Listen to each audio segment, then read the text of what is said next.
তোমার পিঠে কথা, তুমি ছুঁয়ে দিলে মুখরতা, হাসি বিনিময় চোখে চোখে,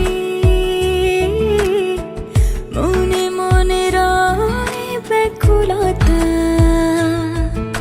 আমায় ডেকো একা বিকেলে, কখনো কোনো ব্যথা পেলে। আমায় রেখো প্রিয় প্রহরে,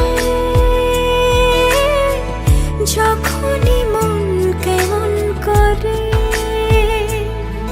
কোনো এক রূপ কথার জগতে তুমি তো এসেছো আমারই হতে।